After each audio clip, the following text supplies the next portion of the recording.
the MPC decided by a majority of 5 members out of 6 to increase the policy repo rate by 35 basis points to 6.25% with immediate effect. आज 7 दिसंबर को Reserve bank of India ने monetary policy committee में repo rate को एक बार फिर से बढ़ा दिया है। RBI hike the repo rate for the 5th time in a row by 35 basis point to 6.25%. So what does that mean? Let's find out in this video. Hi, this is Bhavna and you are watching Good Returns. सबसे पहले brief में ये बता देती हूँ कि what is repo rate. So repo rate is the rate at which the central bank of a country, reserve bank of India in case of India, lends money to commercial banks जब भी funds कम रह जाते हैं। Repo rate is used by monetary authorities to control inflation. The RBI policy rate is now at its highest level since August 2018। अब जानते हैं कि आज एमपीसी मीटिंग में क्या क्या हुआ, इसके क्या क्या की पॉइंट्स हैं वो एक बार ब्रीफ में जान लेते हैं।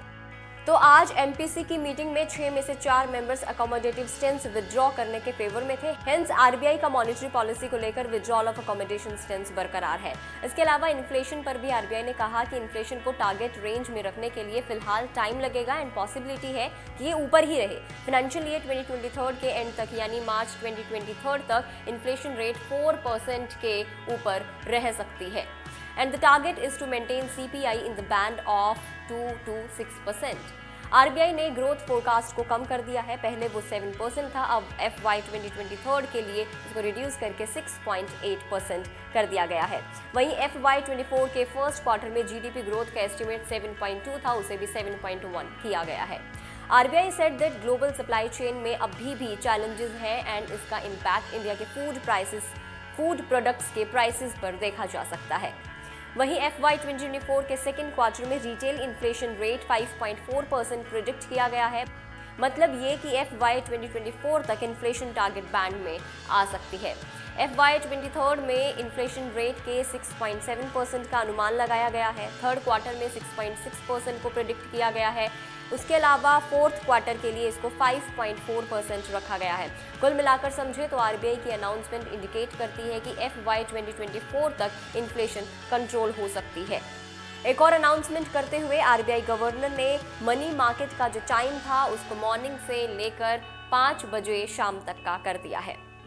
अब जानते हैं कि आरबीआई के रेपो रेट बढ़ाने के मूव का क्या इम्पैक्ट होने वाला है।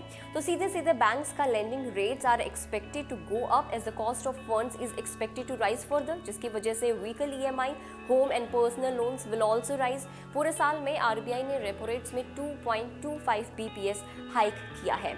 आरबीआई रेपो रेट क्यों बढ़ाता है, क्यों हाइक करता है, ये पहले भी मैं एक वीडियो में आपको बता चुकी हूँ, जिसे आप यूट्यूब चैनल पर जाकर देख भी सकते हैं। बट इन शॉर्ट, इन्फ्लेशन को कंट्रोल करने के लिए आरबीआई रेपो रेट को बढ़ाता है। इसके अलावा यूएस फेड लगातार इंटरेस्ट रेट बढ़ा रहा है यूएस में इन्फ्लेशन कंट्रोल करने के लिए, जिसके बाद से डॉलर के अगेंस्ट जो रुपी है वो वीक होता जा रहा है। इसलिए भी रुपी को मजबूत करने के लिए आरबीआई को रेपो रेट बढ़ानी पड़ती है। अगर हम इन्फ्लेशन डेटा की दूसरी तरफ बात करें तो अक्टूबर मंथ में ये कुछ कम थी एंड इट वॉज 6.77%। पिछले 3 महीनों में इस इन्फ्लेशन रेट को सबसे कम माना गया है, जो भी अक्टूबर का डेटा सामने आया था। सितंबर में इट वॉज 7.41%। लगातार 10 महीनों में इन्फ्लेशन टारगेट से ऊपर ही है। मार्च 2020 में आरबीआई ने आखिरी बार रेपो रेट में कटौती की थी, उसके बाद करीब 2 सालों तक ये सेम रहा था, इसमें कोई भी बदलाव नहीं किया गया था। But during this time inflation rate लगातार 4% से ज़्यादा था। मई 2022 में आरबीआई ने इंटरेस्ट रेट बढ़ाने शुरू किए थे। मई में ऑफ साइकिल मीटिंग बुलाकर 40 BPS हाइक किया गया था। इसके बाद जून, अगस्त और सितंबर में 50 BPS रहा था, लेकिन अक्टूबर में जैसा मैंने आपको बताया कि जो डेटा सामने आया था उसमें इन्फ्लेशन रेट थोड़ा कम था, इस वजह से अब दिसंबर की मीटिंग में इसको 0.35% BPS किया गया है। जाते जाते एक एग्जाम्पल के साथ आपको ईएमआई की भी थोड़ी सी कैलकुलेशन में बता देती हूँ, क्योंकि इसका जो सीधा इम्पैक्ट है रेपो रेट का बढ़ने का वो आपकी ईएमआईज पर ही आने वाला है। मान लीजिए एसबीआई के 20 साल के लिए 25 लाख रुपए का होम लोन पर 8.40% इंटरेस्ट रेट के हिसाब से आप 21,538 रुपए की ईएमआई पे कर रहे थे। लेकिन चूंकि अब रेपो रेट बढ़ गई है 35 बेसिस पॉइंट के हाइक से, तो इसका जो इंटरेस्ट रेट है वो बढ़कर 8.75% हो जाएगा, जिसके बाद जो ईएमआई आपको चुकानी पड़ेगी वो होंगी 22,093।